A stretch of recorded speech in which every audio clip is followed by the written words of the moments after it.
法院经审理查明，1998年，被害人小花梅经被告人石立忠、桑和妞、谭爱庆、霍永渠、霍福德先后拐卖，于当年6月最终转卖给董某庚及其子被告人董志民。4月6号，铁链女这个案子宣判了。铁链女的丈夫董志民被判处了有期徒刑9年，罪名呢主要有2项，一个是非法拘禁，一个是虐待但有时存在嗤笑、目光呆滞等表现。这个案子当时爆发的时候，在中国互联网上引起了一片舆论风暴，所以它的宣判自然也就成为了新闻热点。我看了一下，大多数人都不认可判决结果，认为董志民判得太轻了，只有9年。你想想，买卖妇女，把她当作生育工具，生了8个孩子，还用铁链子拴起来。更重要的是他还涉嫌强奸，因为按照中国的法律你跟一个精神病患者发生关系就属于强奸了嘛。更何况他是买卖的这种婚姻，你怎么能把买卖的婚姻当作是一个合法的婚姻呢？这就是强奸吗？那既然你这判决书里头没有认定董志民的强奸罪，那就是属于重罪轻判，属于中共政府袒护这个侵害女性权益的这个董志民。我看了一下，大多数网络的意见是如此我就在想这个判决如果要是传到了董志民和铁链女所在的村落里，这些村民会怎么看这个判决结果呢？当然我没有办法去现场去采访现在媒体其实也去不了，那个地方已经变成了一个禁区，当地政府的严防死守，什么人都进不去。但是我大致可以猜出来，我觉得村民一定会觉得这个判决结果十分荒诞，他们理解不了城里人的世界。在他们看里，这可能就是一个普通的农村家庭，妻子呢现在被弄到了这个精神病院去了，丈夫呢被抓起来判刑了，8个孩子都送到了福利院，这个家没了嘛。他们我觉得肯定大多数人没法理解这个现实。我怎么看这个案子我觉得有2个基本观点，我先说一下。第一，我觉得这是成文法对中国民间习惯法的强奸。第二，这是一个为了迎合网络民意，彰显政府正确的糊涂判决，这里头毫无正义可言。我认为董志民不是判轻了，而是判重了。你可以看一下这个现在2个罪名第一是非法拘禁，第二是虐待。咱们先说第一个非法拘禁。他把这个铁链女放在家里面关起来，甚至用铁链绕在身上现在定义为非法拘禁。我想说的是在于中国的这些精神病患者的家里面，这种现象极其普遍。中国登记在册的严重的精神病患者一共有581万，而全国加起来所有的精神病的床位一共只有43万，也就是说有550万左右就在自己家里头生活，这些精神病患者。我可以毫不夸张地讲，大多数家庭对自己家里的精神病患者都有一些约束性措施，好一点的轻一点的不让他出门，严重的就是关在一个房间里，甚至关在一个铁笼里，甚至用铁链把它拴起来。我在采访中就见到过很多，我在农村采访的时候非常普遍。这些人都抓起来吗？事实上这些精神病患者他们由于自己他可能出门有危险，比如说他有攻击倾向，甚至攻击自己的家人，甚至会自残，所以这些家属面对精神病患者不得不把他们约束在一起。他们就是送到精神病院，其实也会把他们的行动自由限制起来嘛。你们去看过精神病院，所有的门都是死的，那些精神病患者吃了药病情稳定的，他们也必须在一个特定的区域里头。那你说这就叫非法拘禁吗？显然不能这么说，对不对？因为他们是治疗精神病患者，跟其他的病的患者不太一样。那家里面限制他们行动，就算非法拘禁吗？我觉得这个罪名非常牵强。这第一点。第二，虐待。虐待这个铁链女被解救之后，当地的医务机关对她做过身体体检，除了牙齿有脱落以外，其他身体都健康。我没有看到这个案子的判决书因为现在这个案子的判决书也没有流传到网上，当地政府也没有公布，我们只能根据关于这个判决的这种只言片语来判断。我看了一下，认定他虐待的主要是有2个，一个是冻，一个是饿。就是说不给他吃东西，然后让他饿肚子，衣服不穿。我这里头给大家普及个常识啊，有很多精神病患者啊，很多家里人就是不让穿衣服，为什么？我是见过很多的，就是因为他大小便无法自理，如果穿衣服的话，家里人照顾起来特别麻烦，所以很多家人对精神病患者啊，关在屋子里头就是不会穿衣服。如果要算虐待，我也要问啊，中国可能几百万个精神病的家属里头，可能至少有几十万这种严重的精神病患者都抓起来吗？我不知道有没有确凿的证据啊，因为他已经有了8个孩子，那8个孩子对他母亲应该是有感情的。不管怎么说吧，虐待罪判了6年零几个月，这个量刑幅度我此前没见过这么高的。中国不是一个对家庭内部虐待罪量刑特别高的国家，大多数家庭内部的所谓的虐待行为，我看到母亲虐待孩子，是吧？用身上烟探出烟头了，判了1年2年的，有的就是缓刑，打孩子骂孩子。但是这么一个所谓的动恶，就判6年零几个月。如果不是为了迎合网络民意，我认为判不到这么高的一个刑期。而且这样的一个判决结果也很难服众。所以我觉得这个判决说到底是文明社会对中国底层社会生活的肢解以及精神上的凌辱。我知道很多网上的人都认为这个女性的权益应该保护，这董志民就不是人，对吧？但是我个人觉得，这些人要么是自己生活在一个社会保障制度非常完整的社会，要么是在一个权利保障较完善的国家。他们当然理解不了中国底层社会他们生活中间的辛酸和无奈，他们自己的挣扎和悲凉，所以呢，他们的道德感很容易就付出了。但是那些底层社会本身所面对的生活的困境呢，他们看不到，更多的没有呈现在他们眼前的那些东西，他们同样看不到。我今天就来讲一讲我对这个案子的看法。考虑到很多人其实并不了解这个事情的来龙去脉，我先简单简述一下。这个事情最开始发生的时候呢，是董志民因为网上的这些开始流行这种抖音直播嘛，他也开始搞嘛，在网上他说他是一个父亲照顾8个孩子，卖惨了。但是呢，其实也没有引起很多关注。但是后来有一个搞抖音比较有经验的人到他们家去看，看到他妻子是个精神病患者，然后身上还有一个铁链子，就认为这个题材更好。在一次直播过程中就把这个信息给放到网上去了，立刻就火爆了。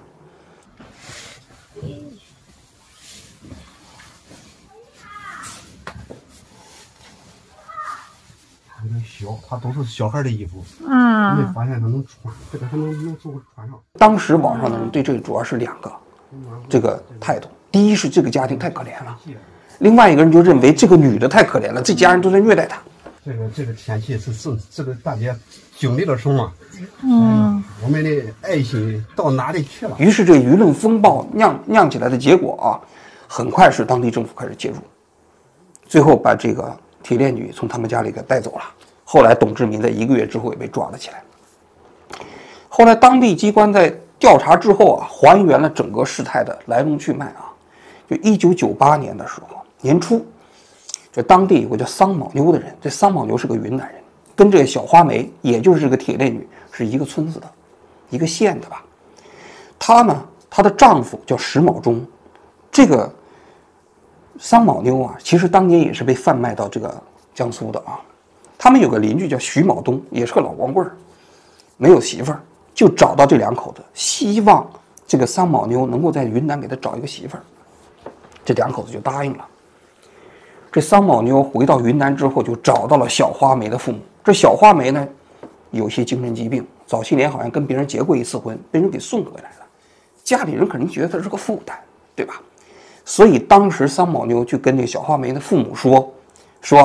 我把她带到江苏去，第一给她介绍对象，第二给她看病。父母一口就答应了，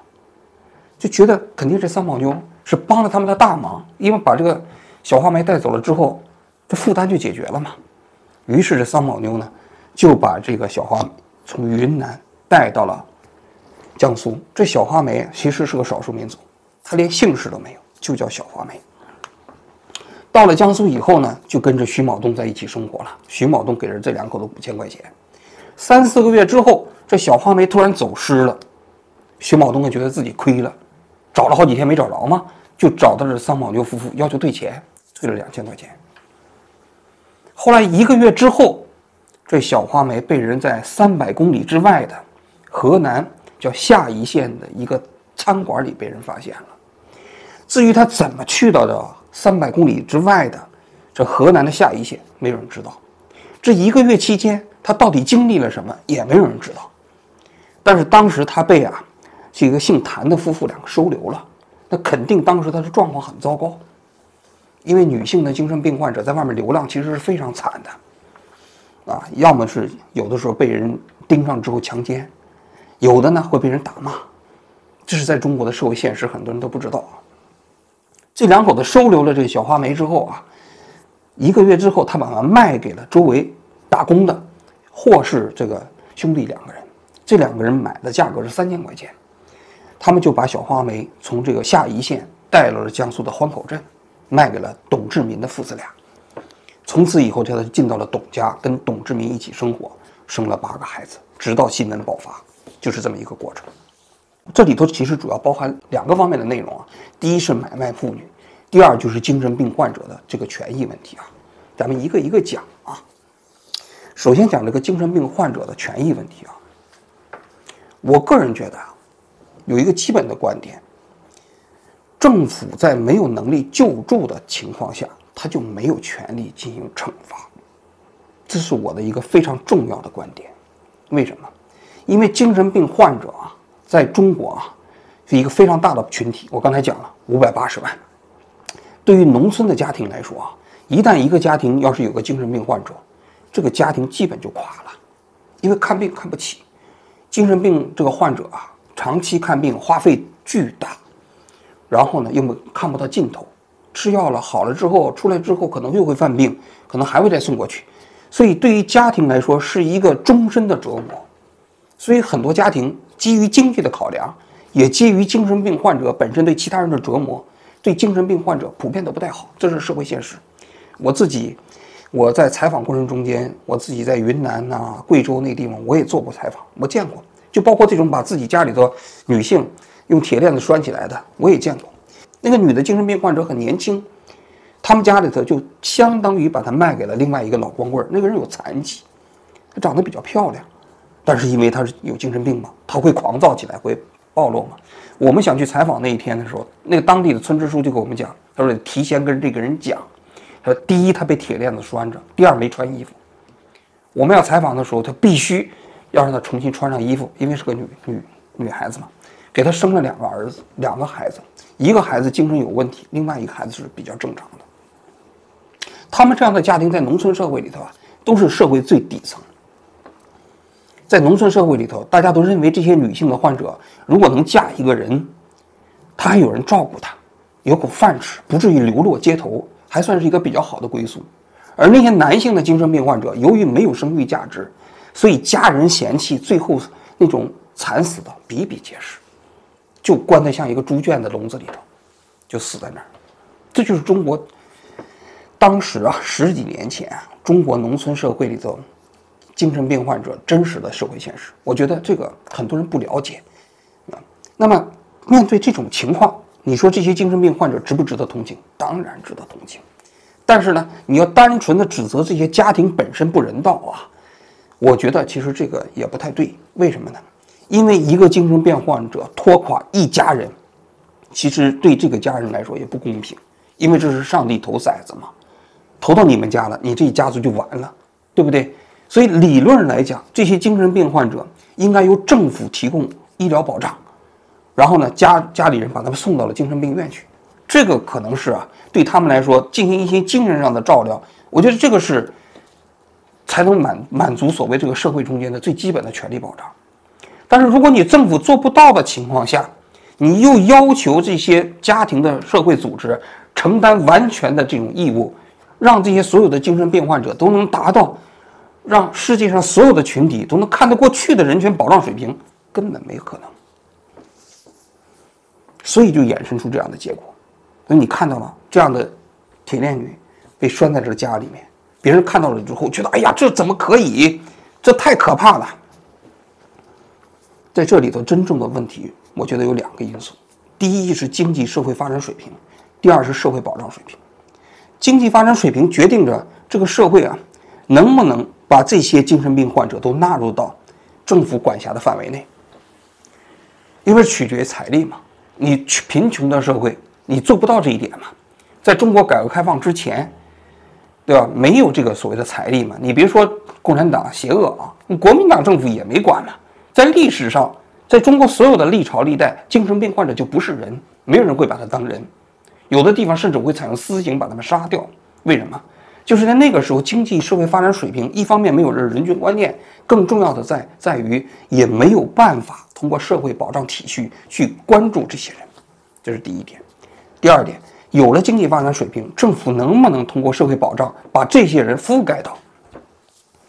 中国实际上把精神病的治疗纳入到医保范围内，最近10年才开始。在这10年之前，所有的这些精神病患者，基本上的家庭都是被经济上完全拖垮，要不你就不管，你要管的话就经济上完全拖垮。那么有了这个医疗保障以后，慢慢的可以把这精神病患者送到了精神病院，这些人的生存状况才得到了一定的改善吧。当然也带来了一个新的问题就是有一些精神病患者在精神病院得到治疗之后，已经可以融入社会了，家人嫌弃不让他们出院。现在在今天的中国，很多精神病院里头又面临这样的问题，我也做过采访，是吧？所以其实单纯的靠家庭去保障这些人权是不靠谱的，人性经不起考验，尤其是在这种漫长的疾病照料的过程中间，尤其是精神病患者对家人的折磨是常人难以想象的。所以我个人觉得，政府在这里是最大的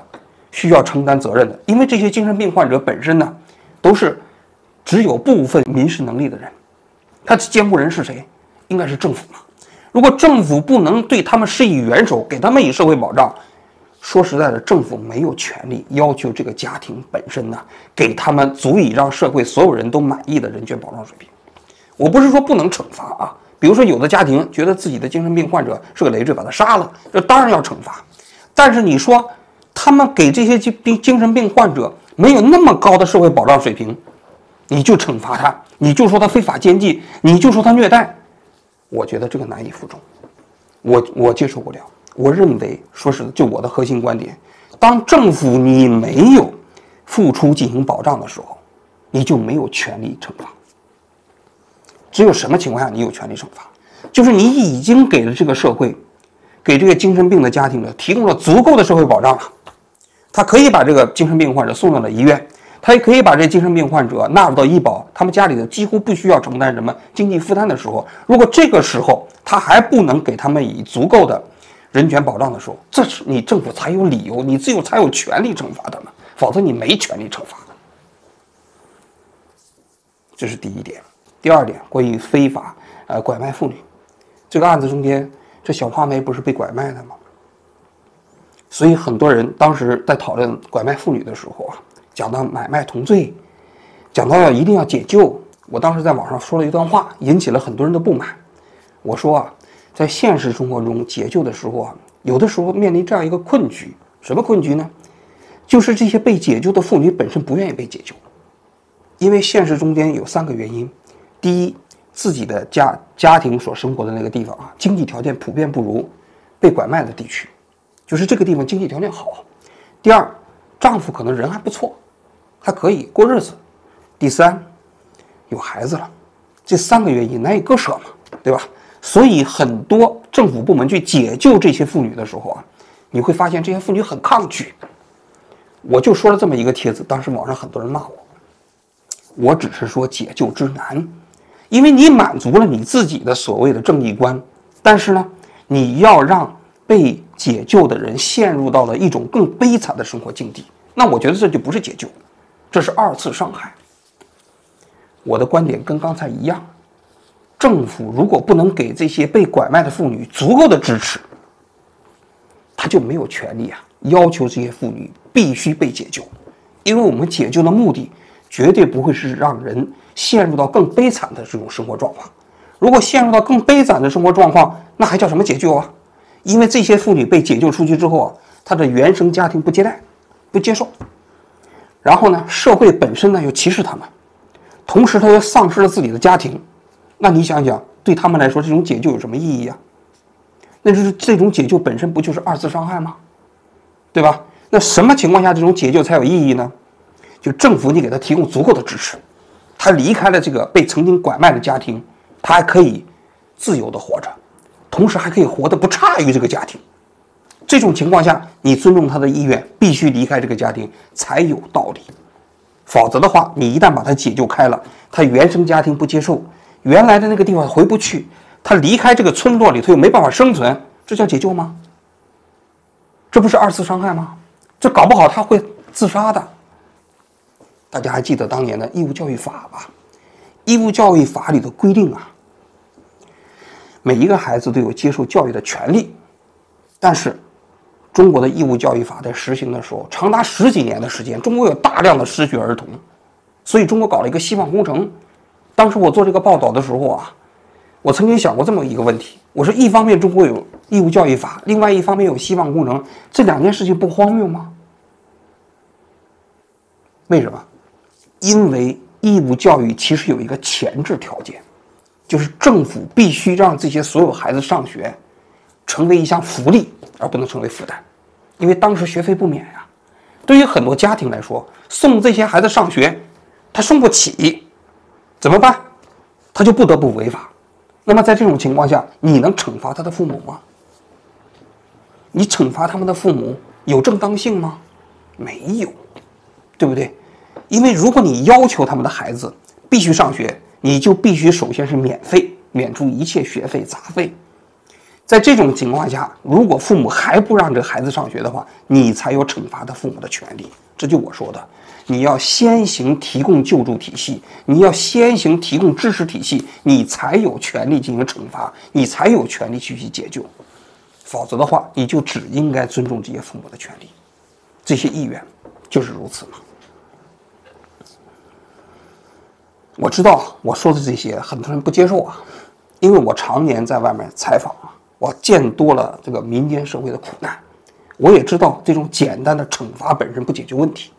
因为法律可以惩罚犯罪，但是法律惩罚不了贫穷啊，惩罚不了因为贫穷所导致的罪恶呀。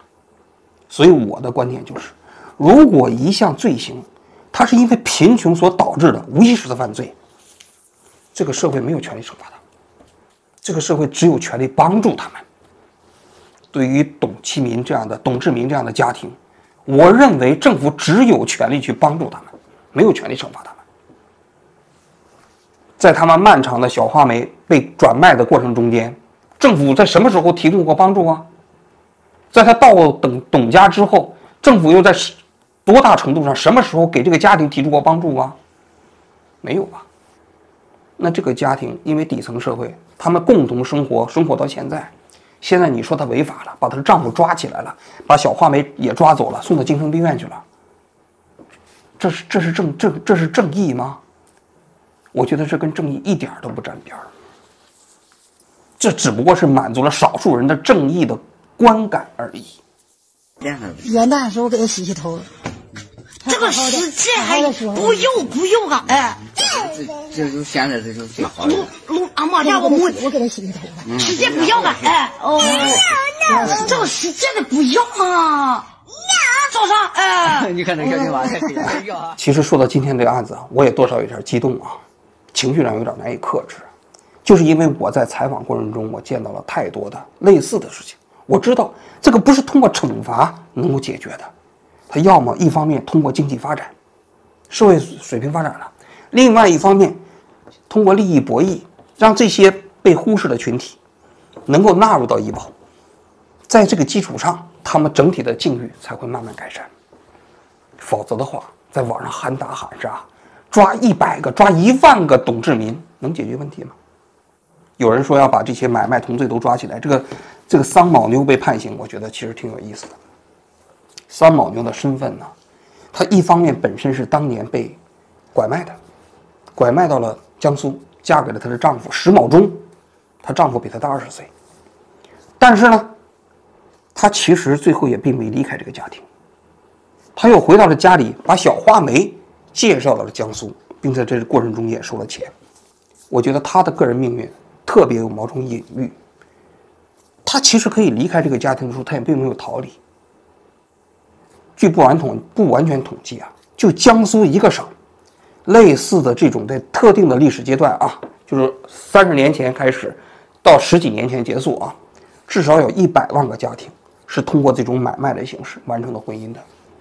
全国加起来，我估计啊，这个数字应该差不多在1000万左右。有人说通通抓起来，抓得过来吗？你真实行得了吗？在一个以习惯法统治的乡村社会，你真的派这个公安机关到那去抓人、拆散这样的家庭，强行所谓的解救，把这个男的都判刑，女的都解救走，实现了正义了吗？这个社会会乱的。你中国的监狱，你再翻1倍都关不了这么多人。其次，普通的老百姓对你这样的一种判决不认可，他会跟他们的自己的丈夫一起去抗拒你所有的执法。这就是残酷而冰冷的社会现实。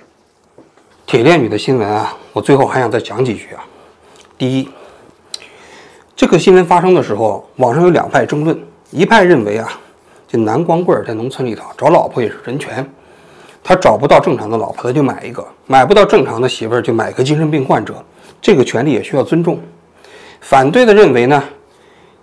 男人找不着到老婆跟女性的权利没有关系，你找不到也活该，不能因为你找不到你就买其他的女性做你自己的老婆，当做繁衍的工具。我个人觉得啊，这种争论呢，可能视角有问题。我们换一个视角，就在这个事情过程中间，哪一个选择对小花梅来说，她的境遇改善了？小花梅如果不被卖到董志民家，她会怎么样呢？她可能就在街上流浪，对吧？因为她的家人已经不管她了，把她抛弃了。是那个谭姓夫妇把她从街上收留之后，最后辗转卖给了董志民家里。那如果她在街上流浪会怎么样呢？作为一个女性的精神病患者，她很可能会被人强暴，很可能衣不遮体，很可能最后啊会遭人凌辱，最后有可能冻毙于路边。这样的精神病患者太多了。所以啊，说句非常残酷的话，这铁链女最后进了董志民家里面，其实她的生存境遇从某种角度来讲还改善了。这其实正是整个事件的荒诞之处，是因为她被拐卖了，结果呢，她的境遇还改善了。这说明什么？说明其实我们的社会，我们的政府，其实在整个救助这个群体中间责任的缺失嘛。如果他们能给小花梅足够的支持和帮助，她也不至于因为被拐卖才会改善自己的境遇。这是第一点，非常重要。第二点，我想说啊，网上这些网民呢，在面对这些悲惨的社会事件的时候，请各位尽量克制自己的道德冲动。你们呢，或许生活在一个富裕的家庭，或许生活在一个法治比较完善、社会保障水平比较高的国家，所以你自然见不得人世间的那些悲惨。你会下意识地用自己的权利标准去衡量其他人，希望他们过上跟你一样的生活。我觉得这一点都没问题。但是啊，你首先要考虑的是，这些贫苦之人，如果你要求他按照你的方式去做选择的时候，是不是真正去帮助他们？很可能有的时候你的这种道德要求不但不能帮助他们，反而对他们来说是另外一种惩罚。这世界上的罪恶啊，不仅仅是由人性的黑暗造就的，有很多的时候啊，也是由于这种高尚的道德感造就的。所以我在衡量类似事件的时候，经常有一个标准，就是这些当事人的境遇是不是得到了改善，而不是旁观者的道德感是不是得到了满足。满足旁观者的道德感非常容易，但是满足当事人的境遇改善非常之难。所以啊，我希望各位啊，在面对这些社会新闻的时候，尽量克制自己的道德冲动，更多的从当事人的角度去考虑怎么对他们更有利，而不是对你来说更能满足你的道德感。道理啊都给大家讲完了啊，但是呢，总觉得好像还有点意犹未尽，所以再跟大家讲几句啊。多年前啊，我曾经去云南做采访一个母亲，她的儿子是精神病患者。他儿子发病的时候呢，就开始在家里头烧东西，砸东西，还拿着刀啊去砍邻居。他母亲没办法呀，就这一个儿子，怎么办呢？就凑钱把他儿子送到了精神病院。儿子到了精神病院呢，治疗一段时间之后，他就好了。他就跟他母亲说他想回家，他母亲就把他儿子接回家。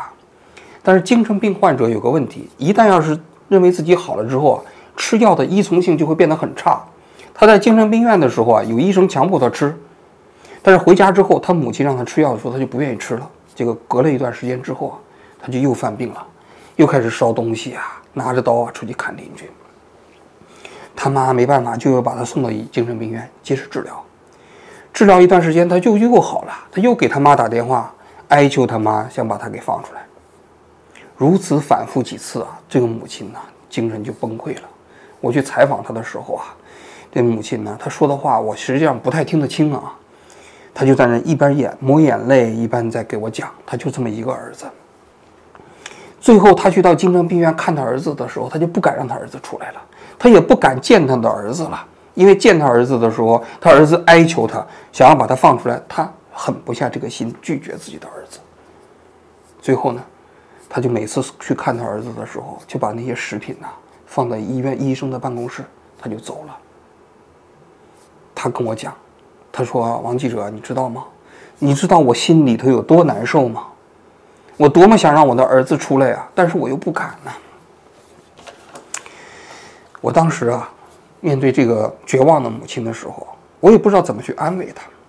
但是我实实在在地感受到，作为一个精神病患者的家属，他们所承受的苦难，是旁观者很难体会的。这个母亲因为她自己生的这个儿子得了精神病，她没有犯任何过错，但是她这一生都毁掉了，在无穷无尽的痛苦中生活着。我想啊，我们对这样的家庭啊，对这样的人群呢，有更多的了解，有更多的理解，才能体会到他们面临的生活的绝望，才能真正理解，才能真正想到用什么方式才是帮助他们。于当年6月，最终转卖给董某庚及其子被告人董志民。董某庚已于2019年去世。被告人董志民将小花梅带至江州共同生活。刚到董家时，小花梅生活基本能够自理，能与人交流，但有时存在痴笑、目光呆滞等表现。1999年至2020年，二人先后生育8名子女。2001年、2012年，小花梅生育2子、3子后，精神障碍症状出现。2017年生育6子后，病症更加明显。期间，董志民仅于2013年上半年带小花梅到临县乡镇医院门诊开药治疗，后再未送院治疗。2017年7月至案发前，董志民还对小花梅实施了布条绳索捆绑、铁链锁脖等虐待拘禁行为，或负责拐卖妇女，造成严重后果，构成拐卖妇女罪。被告人董志民、石立忠、桑和妞系坦白，霍永渠、霍福德系自首，依法可以从轻减轻处罚；谭爱庆系累犯，依法应当从重处罚。根据本案事实证据及相应情节，经审判委员会讨论，依法作出判决。被告人董志民犯虐待罪，判处有期徒刑6年6个月；犯非法拘禁罪，判处有期徒刑3年。数罪并罚，决定执行有期徒刑9